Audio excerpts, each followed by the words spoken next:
Cuando uno sale a YouTube, sale a las redes, eh, tiene que tener determinado cuidado con decir determinadas cosas para no herir susceptibilidades. Y realmente acá estamos tratando con problemas con trastornos mentales, con trastornos que, con traumas tristes de nuestra infancia, de nuestras relaciones de pareja, en relaciones con los hijos.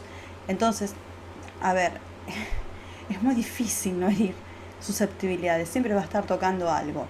Pero lamentablemente, para superar el dolor, no queda otra que traspasarlo. ¿eh? Y bueno, este video está dedicado a aquellas personas que sean valientes y que quieran realmente trabajar en su recuperación. Vamos a comenzar hablando de cómo se forma una codependencia. Eh, y siempre yo hablo de lo que son los procesos simbólicos. Los procesos simbólicos son aquellas vivencias que vos viviste en tu infancia y que las hoy en día te siguen afectando, las seguís repitiendo como conductas aprendidas a muy temprana edad para poder sobrevivir en este medio. ¿Mm? Estas conductas son los que te van marcando continuamente en un montón de fracasos, en muchas relaciones y en muchos aspectos de tu vida. Entonces, entender de dónde viene esto es entender tu vulnerabilidad. Y cuando vos entendés tu punto flaco, tu punto débil, empieza a ser una fortaleza, porque el conocimiento y el autoconocimiento es una fortaleza luego. ¿eh? Bueno, a de que vos tenés que trabajarlo en terapia, todas estas cuestiones, porque cada cual en estos procesos se ha dado de una manera sustancialmente o diferente entre una persona y otra. Entonces hay que trabajarlo en terapia, a ver cómo sucedió todo esto y cómo desaprenderlo también. Los padres de las personas codependientes enseñan a sus hijos que a esperar solo un amor condicional y transaccional. Se supone que el niño debe prestar un servicio, cumplir los deseos de estos progenitores para así de esta manera obtener afecto, compasión, atenciones y alguna contención emocional incluso. Y ineludiblemente el niño, que es merecedor de un buen trato y que no debería dar nada a cambio a sus padres para poder tener este cuidado, ineludiblemente la criatura reacciona con ira. Ponete en el lugar, o sea, de hoy en día sos un adulto, pero ponete en tu lugar de cuando fuiste un niño. Esto es el proceso simbólico justamente. Entonces esta persona, el niño reacciona con ira a este maltrato injusto. Pero no va a reaccionar con ira frente a su progenitor infractor. ¿No? Esta ira se va a dirigir a otras personas que representan ese mal progenitor o se va a ir internamente. La primera solución produce un psicópata o una persona pasivo-agresiva. En cambio, la segunda solución, esta ira cuando se queda concentrada en el sujeto y el sujeto se lastima a sí mismo, se traduce en una conducta masoquista. Y esto no es que solo inventó Sam Bankman, sino que esto, el mismo Freud habla de estas conductas masoquistas.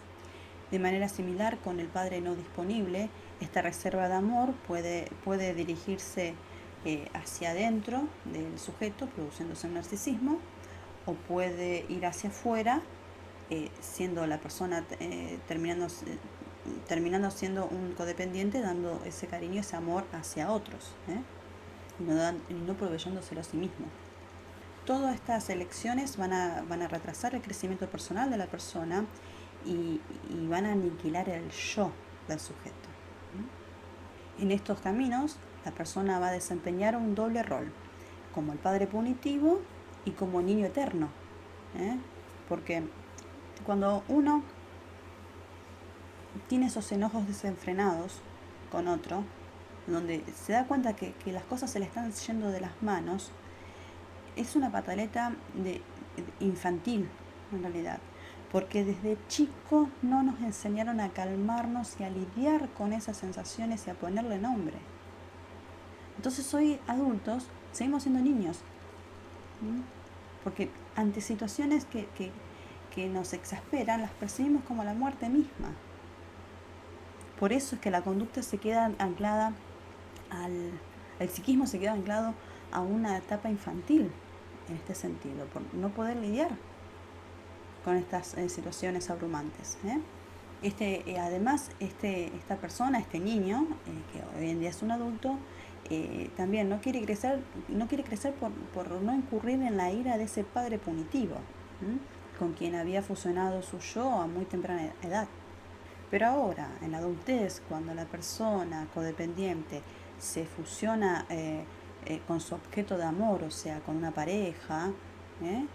Eh, interpreta este nuevo vínculo como una traición a ese padre punitivo. Y la persona codependiente eh, va a anticipar la desaprobación de ese padre punitivo y que lo ha internalizado. Esto se llama introyección, se llaman introyectos. Y teme entonces a sus medidas disciplinarias, entonces va a recurrir a conductas autodestructivas. Y en este intento de aplacar esta divinidad donde tiene colocado a su padre, va a empezar a atacar a su pareja para rendirle honor, para rendirle lealtad y afiliación a ese padre, a ese progenitor. Y esta persona se empieza a castigar a sí misma para evitar el ataque de sus introyectos, o sea, de este padre introyectado. Y además con introyectado, y desde el punto de vista del psicoanálisis te van a hablar de un super yo sádico, o sea, aquello que te dice todas las normas, los límites sociales y los límites que te imponen y que te ponen en la cabeza desde chico, que te van formando, o sea, son sádicos en ese sentido, porque hay un progenitor que ha abusado de vos.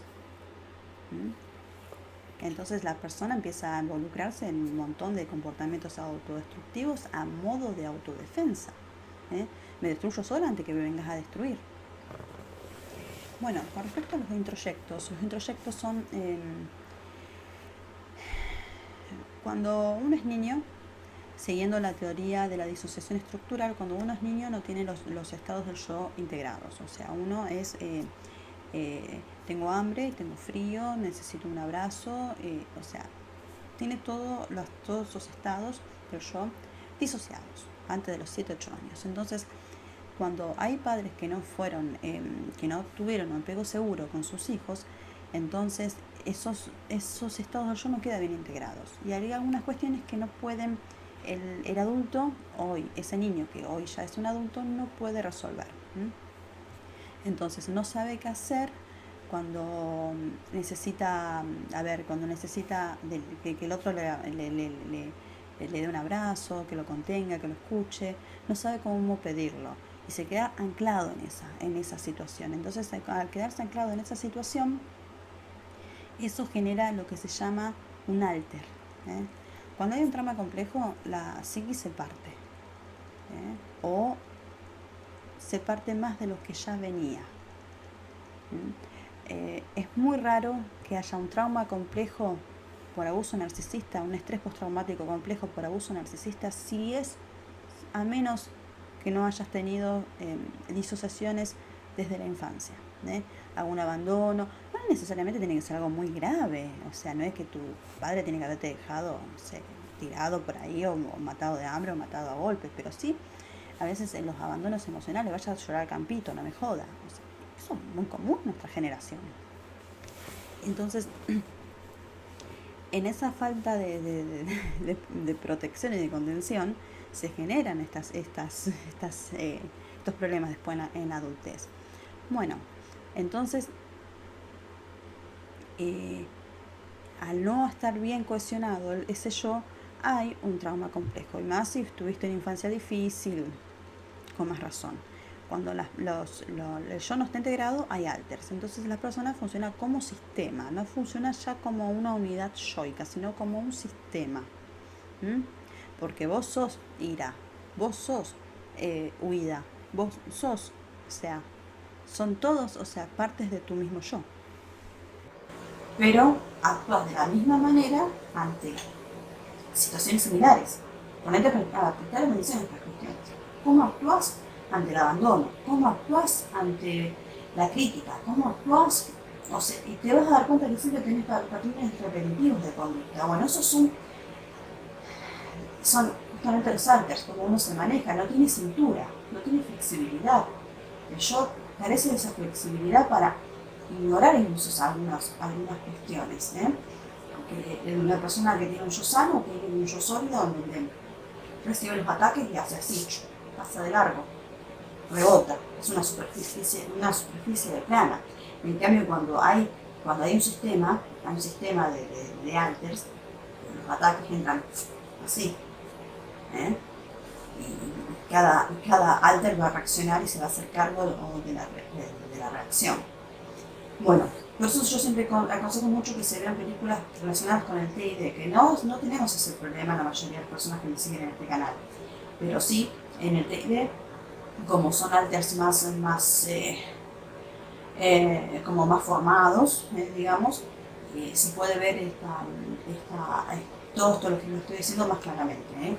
Nosotros los tenemos en menor medida, muchísima menor medida, pero los tenemos. Hay que tener en cuenta esto. Bueno, y el introyecto es cuando se introyecta la imagen, en este caso ese padre punitivo va a ser un alter persecutor, en donde va a ser el alter que te va a sabotear la terapia, que te va a sabotear el gimnasio, que te va a sabotear una dieta, que te va a sabotear una pareja, una amistad. Porque es ese alter que te está diciendo, vos no podés, o vos no te lo mereces. Es ese alter punitivo justamente.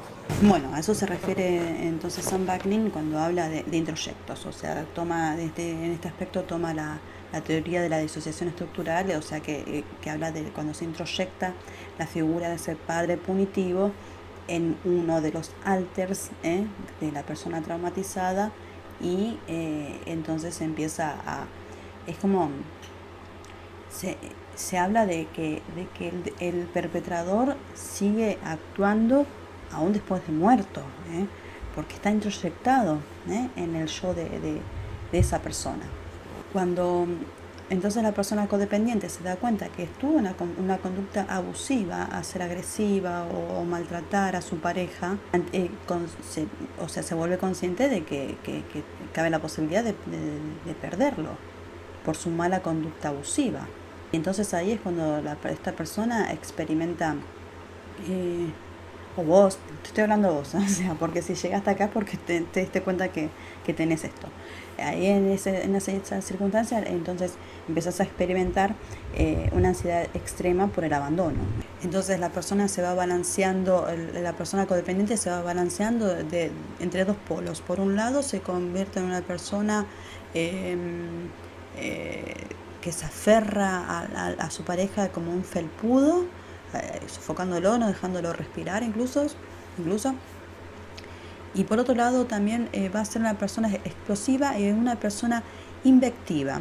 ¿Y esto qué quiere decir? Que contiene una censura violenta y abusiva también. Las primeras son manifestaciones justamente de un hijo eterno, o sea, de apegarse, de poner esa necesidad de apegarse como si uno fuese una criatura, de necesitar colecho, abrazos, o sea, estar encima, pegado a un progenitor. Y por el otro lado, el segundo tipo, esta conducta más explosiva, más violenta, más abusiva, es la expresión del padre punitivo. Los cambios abruptos de afecto y del estado de ánimo muchas veces son diagnosticados erróneamente como trastorno bipolar.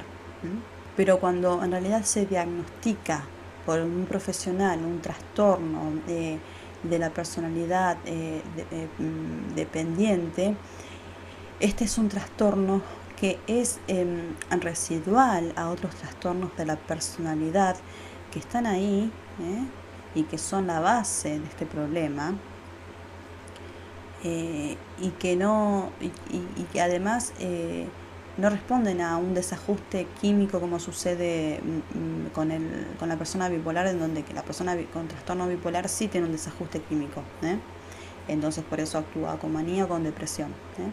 Pero la persona que vive con estos sub y bajas así emocionales por codependencia, generalmente tiene también un trastorno de la personalidad subyacente. Ahí. Y que ese es el que genera depresión, genera un montón de cosas, porque o sea, el trastorno de la personalidad o sea, no se lleva de buena manera, se sufre mucho. Entonces, van a un psicólogo, lo primero que le diagnostican es depresión. Sí, tengo depresión, pero la depresión es una de las patas del pulpo. Acá la cabeza del pulpo es el trastorno de la personalidad. No es ni la codependencia, porque si se cae aquel que es la cabeza del pulpo, se cae todo eso. Por eso, yo cuando entré a hacer una investigación más profunda y empecé con estos libros, mi mente cambió cambió un montón en este sentido. O sea, porque digo, a ver, hay muchas personas que son narcisistas y no son abusivas. Porque si vos le sacas la característica abusiva, porque muchas personas pueden tener 5 criterios diagnósticos para que los cuales califican como narcisistas y no ser personas abusivas, sino más bien los abusados. Y son la mayoría de las personas que son abusadas por narcisistas son otros narcisistas. O borderline, o personalidades codependientes.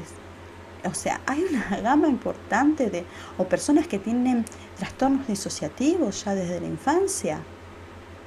O sea, lamentablemente hay que reconocer esta cuestión, y si no podemos reconocerla, no podemos ver las vulnerabilidades y no podemos cerrarlas. Bueno, lo que dice justamente Sam Vaknin es que este trastorno por dependencia ha sido siempre un diagnóstico de salud mental muy disputado en el ámbito académico, en el ámbito teórico, en el ámbito, en el ámbito científico. ¿Por qué?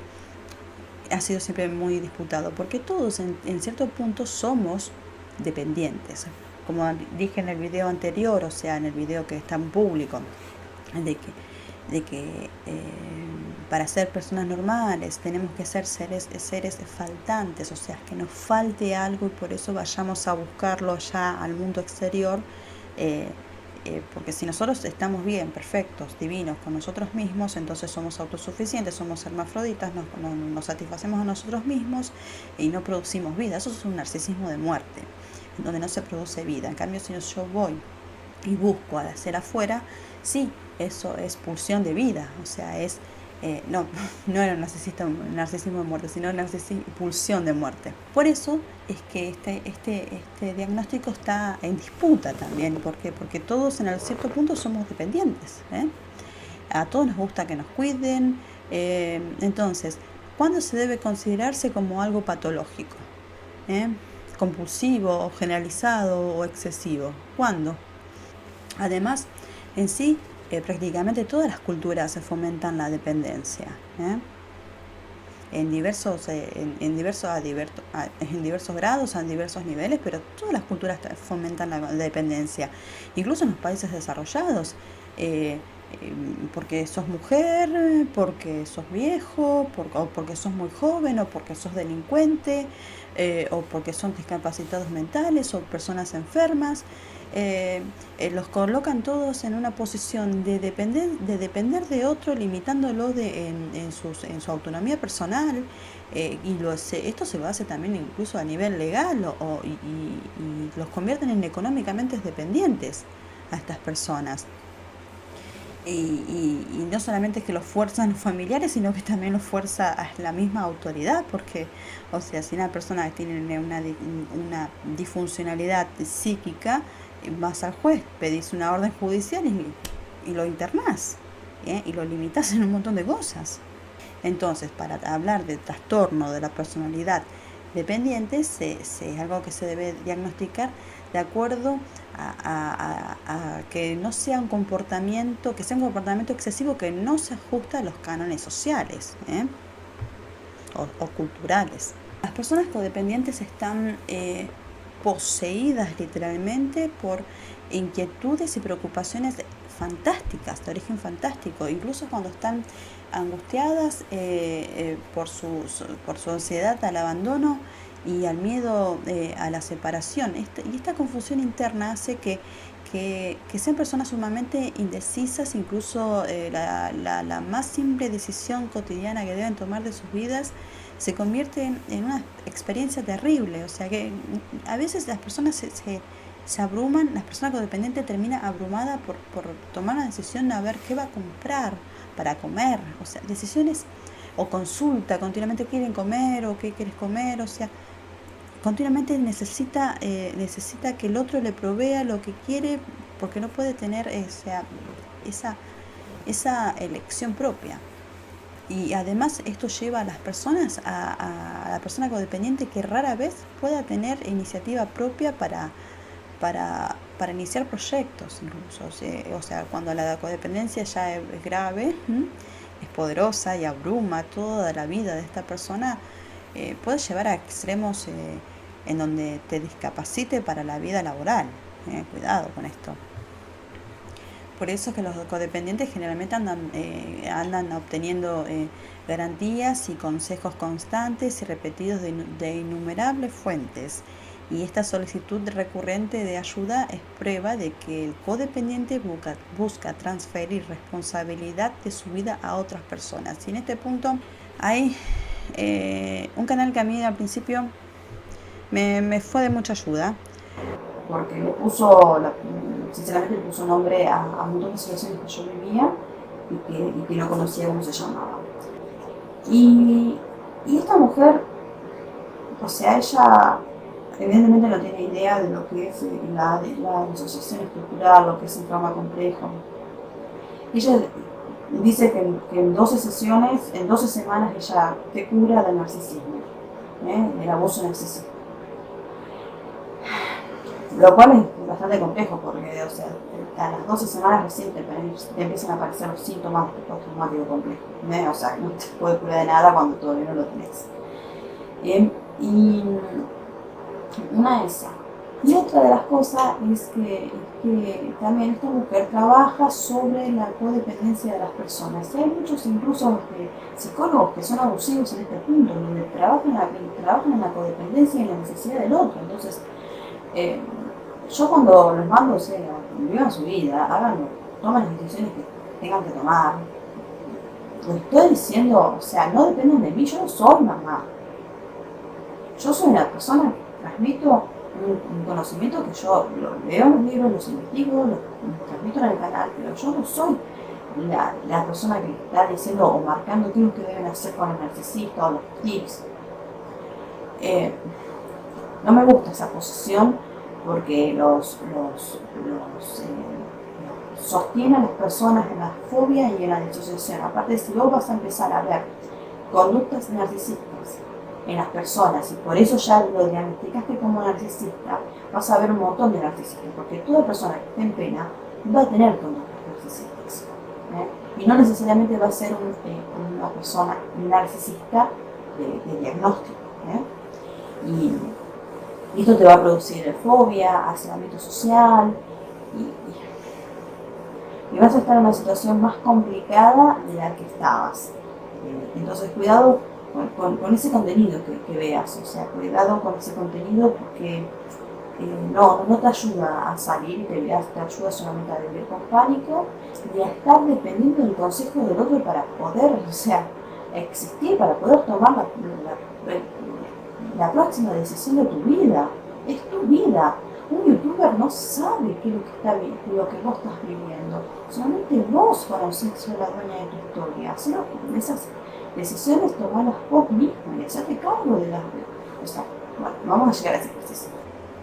Bueno, en estas conductas de que la persona codependiente, se presenta como una persona insegura, como que da un paso al frente, después retrocede, evita, estudia la situación y los desafíos a los que se enfrenta, puede ser confundida como una persona que sea indolente, o sea, que tenga falta de iniciativa, o que sea una persona vaga, perezosa, o incluso puede parecer una persona insípida, o sea que no tiene como esas personas apáticas en sí.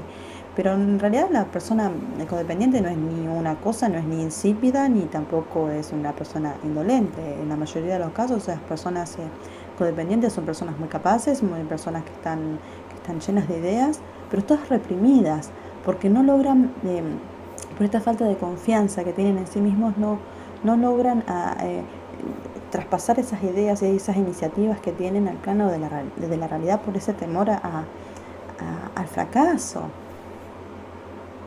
porque no confían ni siquiera en sus habilidades ni en su propio juicio. En ausencia de una brújula interna, el ser humano empieza a tener una visión poco realista de sí mismo y de sus capacidades. Y por otro lado, también empieza a tener falta de limitaciones, falta de visión en sus propias limitaciones. O sea, porque uno tiene que reconocer sus limitaciones, no puede pretender hacer cosas que para lo que uno no está capacitado, ni preparado, ni en ningún sentido. Entonces, en este sentido, en este punto, es donde los codependientes empiezan a ser personas dependientes del aporte que le brinda el exterior, o sea, dependientes del consejo, dependientes de la iniciativa de otro, de los gustos de otro, de las preferencias de otro. Y al darse cuenta de esto, empiezan a tener conductas autodestructivas, en el sentido de que nunca van a estar en desacuerdo con una persona, nunca van a ser críticos por ese miedo de perder el apoyo y ese sustento emocional que el otro le brinda. Sam Bagnin ha escrito en una revista llamada Open Science Encyclopedia que el codependiente se molesta a sí mismo y se inclina hacia atrás para satisfacer las necesidades de sus seres más cercanos y más queridos y complacer en cada uno de los deseos de los demás, como sus expectativas y demandas. Nada es demasiado desagradable o inaceptable si es la familia y amigos del codependiente o el sustento emocional que puede extraer o extorsionar de ellos. El codependiente no se siente completamente vivo cuando está solo. Se siente indefenso, amenazado, enfermo y como un niño. Esta incomodidad aguda impulsa al codependiente a saltar de una relación a otra. Las fuentes que le pueden proporcionar cuidado son intercambiables. Para el dependiente, estar con alguien, con cualquiera, sin importar quién, siempre es preferible a la soledad. Bueno, similar a una adicción, la dependencia a otras personas cumple importantes funciones en la salud mental de los individuos. Primero, que es un principio organizador que sirve para explicar y dilucidar comportamientos y eventos dentro del contexto de una narración coherente. O sea, una historia ficticia que se construye la persona codependiente, o en el marco de referencia que actúe, o sea, empezar a racionalizar y decir, no, yo actúo de tal manera por tal motivo. Pero siempre van a tener las personas codependientes creando una historia muy ficticia, bastante alejada de la realidad, una historia de amor o de pareja, y racionalizando cosas que vos decís, ¿cómo? O sea, que los demás te están mirando como realmente vos no estás viendo las cosas claras, o sea, te lo están diciendo. Y eso lleva a conflictos con amistades muchas veces. En el segundo lugar, esta adicción a otras personas le da sentido a la vida. Tercero, los constantes altibajos satisfacen las necesidades de emoción de los codependientes. Cuarto, y de manera más crítica, la adicción y la labilidad emocional, o sea, esos sub y baja de ánimo del dependiente le colocan en el centro de atención y le permiten manipular a las personas para que hagan su voluntad. Y en esto tenemos que ser justos, porque en las relaciones con los narcisistas no siempre hemos sido las víctimas. Hagamos memoria. Hagamos memoria. No estamos hablando de de un psicópata de aquellos que eh, extremo, o sea, psicópata siempre es el antisocial, o sea, pero estamos hablando de un narcisista donde sí hay abusos mutuos, ¿eh? Porque si llegaste a este punto en donde te das cuenta que sos una persona codependiente y, y bueno, estás investigando, llegaste a este espacio, entonces si tenés unas relaciones con personas narcisistas, el abuso termina siendo mutuo, ¿eh? La persona codependiente en sí puede sobrevivir sin su pareja, ¿eh? Pero cree erróneamente de que no puede vivir, no puede existir sin esta persona. Pero es una concepción errónea en realidad, porque esta concepción es su zona de confort también, ¿eh? Es su zona de confort, que es un lugar familiar. Recuerden que esto se aprende en la infancia. Entonces es muy difícil moverte de ese lugar si no tenés un real trabajo y un reconocimiento y un autoconocimiento, ¿eh? Y la persona codependiente termina siendo adicta a su dependencia, pero ella o él atribuye esta dependencia o esta codependencia o esta adicción hacia sus novios, hacia novias o novios, hacia sus parejas, compañeros, cónyuges, hijos, padres, cualquiera que se ajuste al rol ese, ¿eh? En realidad las personas codependientes son adictos a su codependencia, a esta adicción, y las personas que suministren esta adicción son totalmente intercambiables. Lo único que no varía nunca y es inmutable es la dependencia. Bueno, a excepción de determinados casos en donde sí se requiere una terapia sí o sí, donde haya de trasfondo un trastorno de la personalidad ligado a la codependencia, en ese caso sí o sí tiene que ser tratado en una terapia, sí o sí. Pero afortunadamente la codependencia también responde a un espectro, y la mayoría de las personas están en un punto medio, no están en los casos más graves ni tampoco la mayoría están en los casos más leves, o sea, esto es un espectro.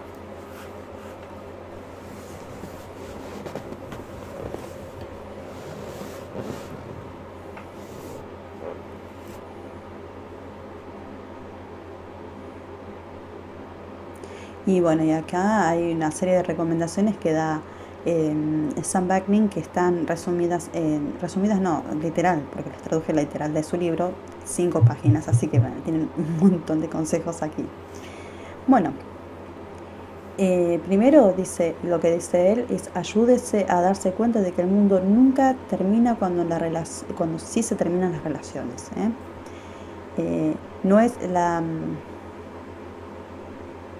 no es usted la persona que reacciona con desesperación, sino que es su dependencia,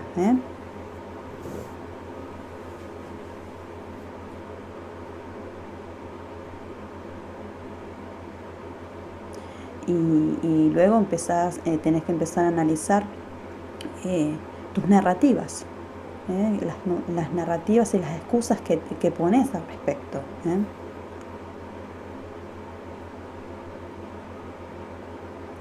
Después, otra pregunta que hay que hacerse es que si sos una persona que tiende a idealizar a su pareja,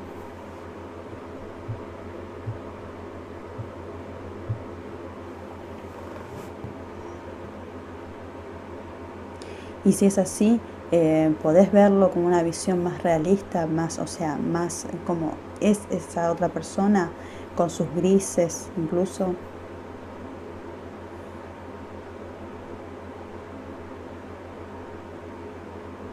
¿Estás ansioso o ansiosa por ser abandonado?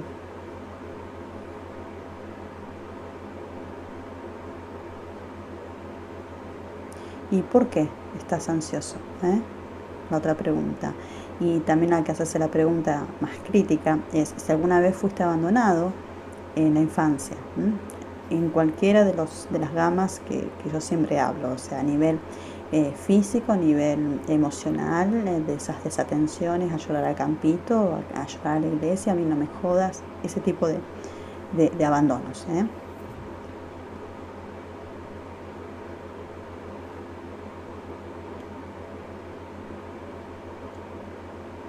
Y tenés que redactar, a ver, describir el peor escenario posible. A ver, un abandono, si esta persona te deja, si esta relación se termina, eh, y preguntarte si realmente lo sentirías como que si está en juego tu supervivencia. Seguramente no es así, pero bueno, pregúntatelo cómo vos cómo lo sentís si tu supervivencia está en juego en ese caso. Recuerden el tema de que el niño para poder apegarse y conseguir que ese progenitor lo atienda, termina amoldándose a los deseos de ese progenitor, porque en la niñez es una cuestión de supervivencia, pero hoy sos un adulto. La situación es diferente. Entonces, fíjate si podés conectar ese estado que pudiste haber sentido en tu niñez, de abandono, y que está en juego, en ese caso, sí, tu supervivencia, si lo puedes conectar a esta situación del presente, ya en adultez.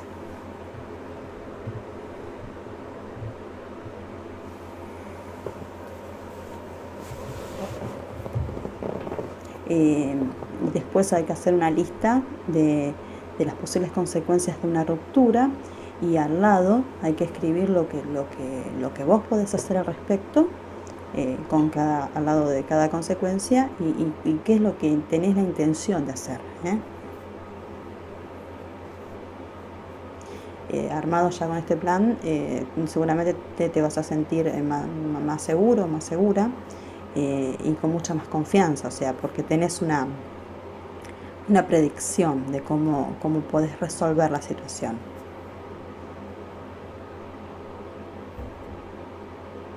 Y además también no dejes de contar con ese apoyo de aquellos amigos que son incondicionales, aquellos amigos que realmente son buenos amigos,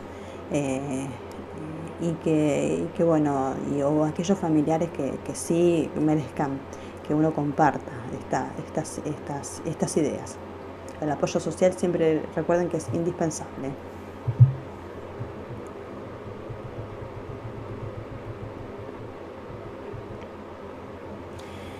Después también de lo que habla San Bernín es para estrategias para contrarrestar el abandono y la ansiedad por separación.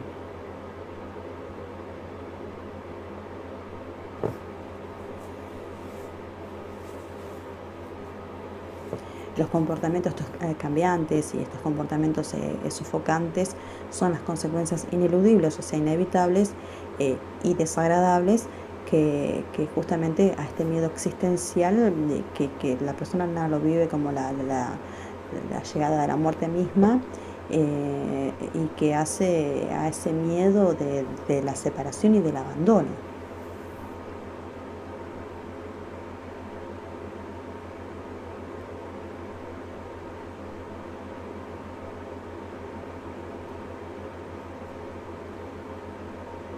Para que la persona codependiente pueda hacerle frente a todas estas inquietudes que le pasan, y que pueda sostener una relación a largo plazo, es fundamental, como les dije al principio de este video, hacer frente al dolor, y en este caso a la ansiedad por abandono. Y esto se puede hacer, pues obviamente, y lo principal que siempre recomiendo es a través de una terapia, y esto en el marco de una terapia, y que sea un contrato con el paciente y el terapeuta, o sea, vos paciente y el terapeuta, en donde le dan ambos un marco seguro a esa relación, en donde el abandono no sea una opción.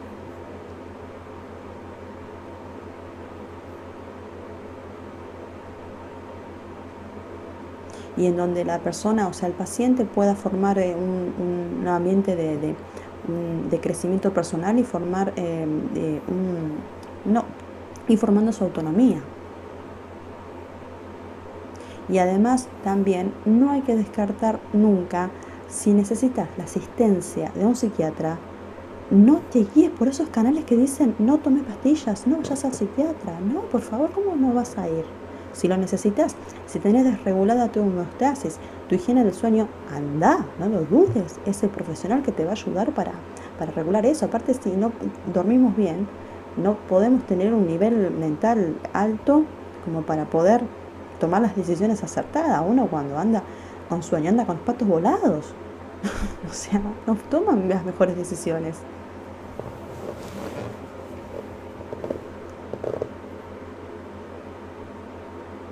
Y con respecto al psicólogo, lo que quiero puntualizar en este punto es que vos no tenés que mirar a tu psicólogo como allá, a la persona, al profesional que sabe.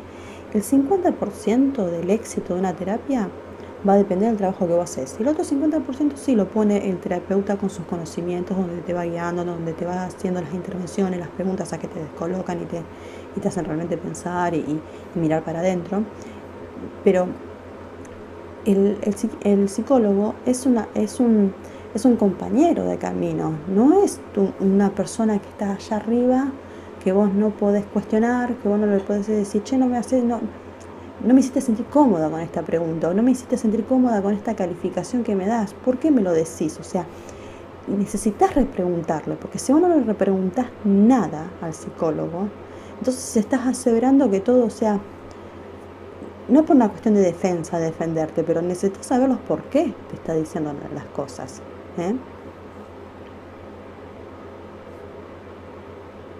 Y tampoco con esto quiere decir, no, bueno, el psicólogo no sirve para nada porque al final del trabajo lo tengo que hacer solo. No, no es un compañero cualquiera, es un compañero técnico en este sentido. Pero también la autoayuda también es una posibilidad, una opción que, como dije antes en el video que está público, a ver, el trauma es como un traste caído, tenés que atacarlo por todos lados. Y otra de las cuestiones que hay para poder recombatir el trauma es la meditación, el yoga y la eliminación de cualquier adicción, ya sea la adicción al trabajo o los atracones, cualquier adicción que tengas. ¿Por qué? Porque justamente esta conducta codependiente es una conducta adictiva. Y la persona codependiente suele tener vicios como el cigarrillo, tomar alcohol, a veces en exceso. No viene solita la adicción hacia las otras personas. No. Viene sumado a otras cosas también.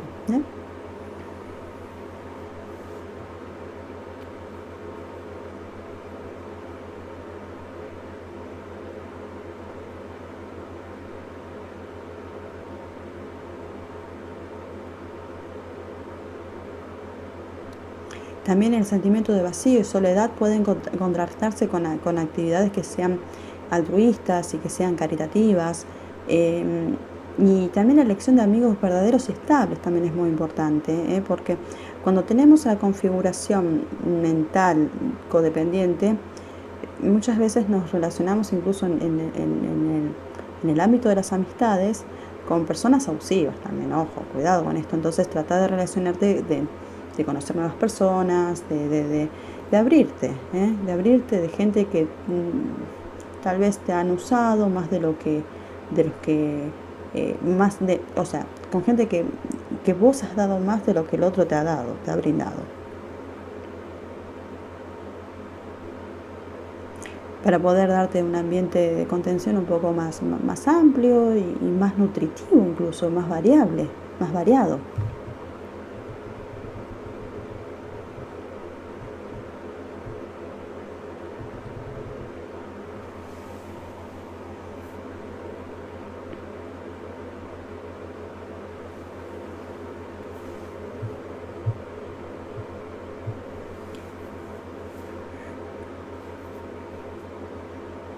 Las respuestas reflexivas de la persona codependiente son las respuestas reflexivas de la persona codependiente con respecto a su confusión interna son defensivas y contraproducentes. A menudo producen los mismos resultados a los que más teme.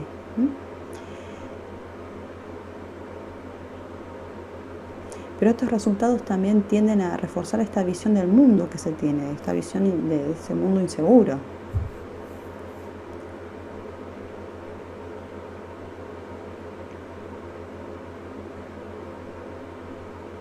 Y de esta manera no manchar esta zona de confort,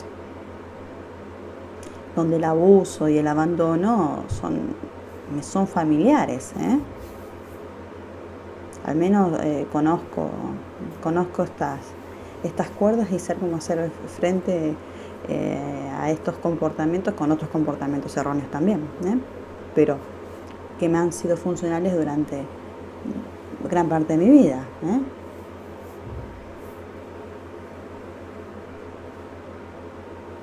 Por eso es la necesidad de salir de ese reino de miedos y de ese tumulto y de esa nebulosa mental que hay.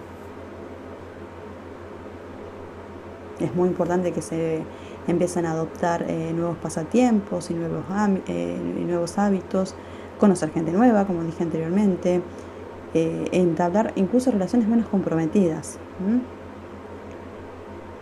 Y en general, tomarse la vida así un poco más a la ligera, de un modo más tranquilo.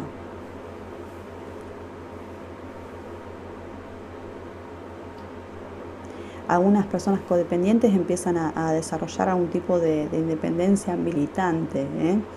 Los conocemos con estos últimos movimientos feministas, o el movimiento también de los hombres, de que todas las mujeres son malas, entonces hay que evitar relacionarse con ellas.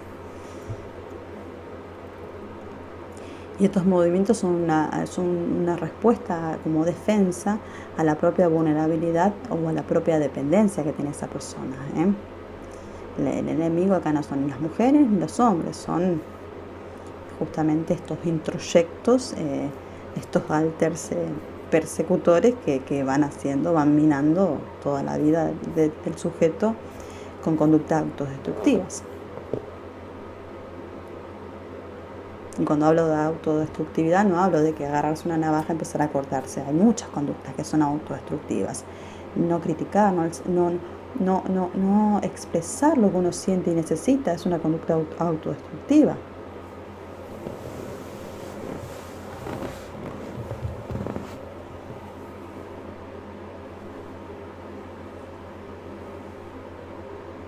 Incluso estas personas rebeldes, entre comillas, empiezan a ver a todo su entorno y a todas sus relaciones en términos de blanco-negros. Que esto es un mecanismo de defensa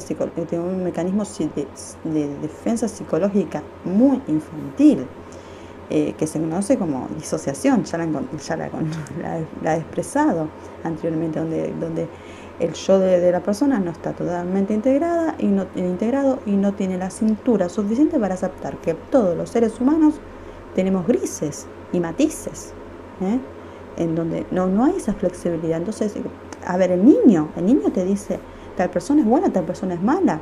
No tiene cintura, porque no entiende, no puede entender a su edad que hay grises y matices en los seres humanos.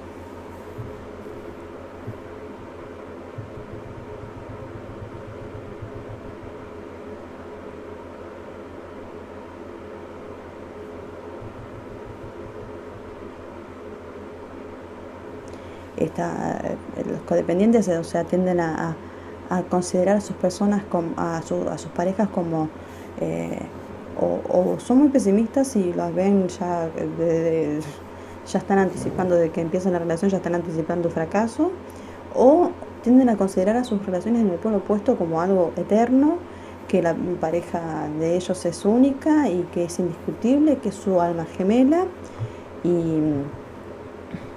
y en extremos muy de codependencia, ya con trastornos de la personalidad, que se suman a trastornos de la personalidad, ven a las personas como totalmente intercambiables, objetivizan a las demás personas.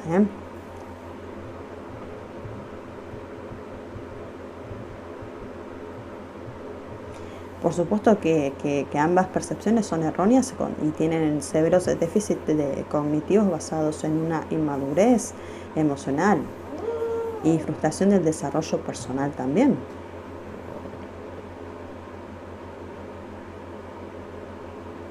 Ya que toda relación tiene fecha de vencimiento, un término, no funciona más, se termina, o la muerte misma incluso. Nadie es eterno, ninguna relación va a ser eterna.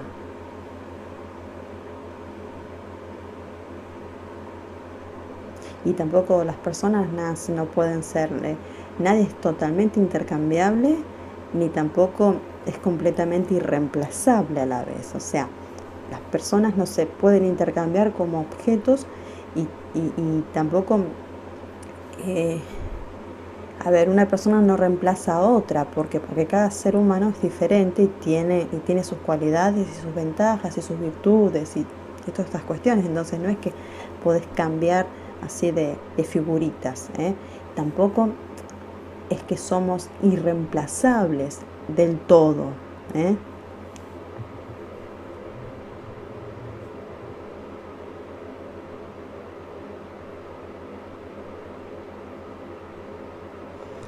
Los problemas que tiene la persona codependiente están ligados a raíces muy profundas de falta de amor propio, justamente, y de este amor propio, de mirarse hacia adentro y de reclamar lo que necesita esa persona, de reclamar, o sea, asertivamente, no de reclamarlo agresivamente, sino de reclamarlo de buena manera, porque no lo ha aprendido de chico. Uno no lo aprende. Cuando no se aprende estas cosas de chico, no sabe cómo lidiar, cómo expresarlo después de grande, sin que sea en una discusión, en una pelea, cuando ya la persona estalló.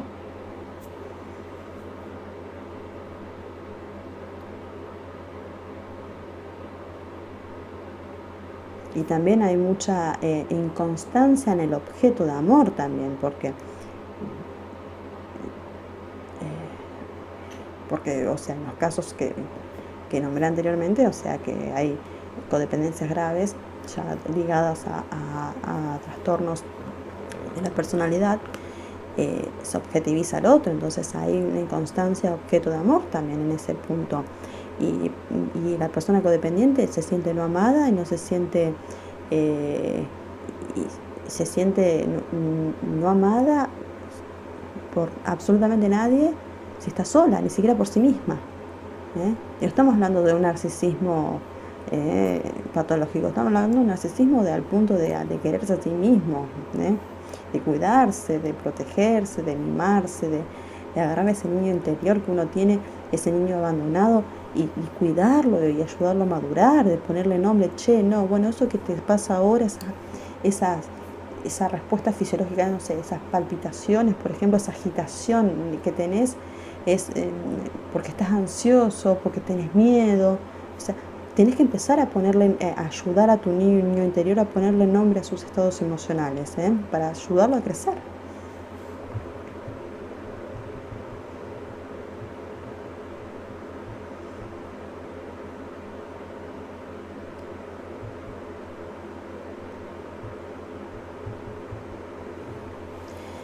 Estos comportamientos de aferramiento, de codependencia y contradependencia, estos que lo hablé en el video que lo dejé público, que son otras conductas que pueden modificarse, o sea, como se aprendieron, se pueden desaprender también.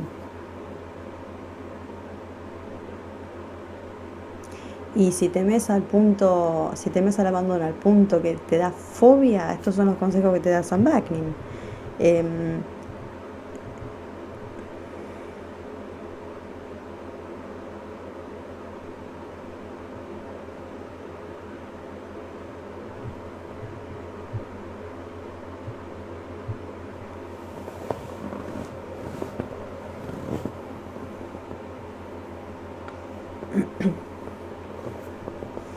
Y dice él que hay que completar una declaración de misión, o sea, que hay que escribirlo y que hay que detallarlo con todos los detalles, aspectos de sus relaciones románticas, o sea,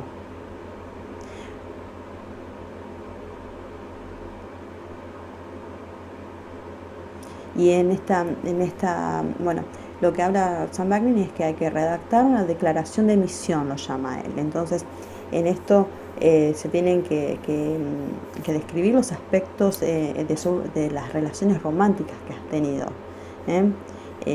Y cómo te gustaría que se vieran esas relaciones. Y cómo consideras vos que esas relaciones podrían llegar a los mejores resultados. Y esta lista que vos tenés que hacerte, tenés que revisarla regularmente a medida que vas haciendo la terapia, a medida que vas haciendo este tipo de trabajo. Tenés que ir revisándola periódicamente porque te va a ir variando. A medida que vayas sanando, te va a ir variando. Y vos vas a ver el punto donde arrancaste y el punto donde estás ahora. Y vas a ver tu evolución. Entonces, en esta lista tenés que incluir los 3 criterios más importantes que a vos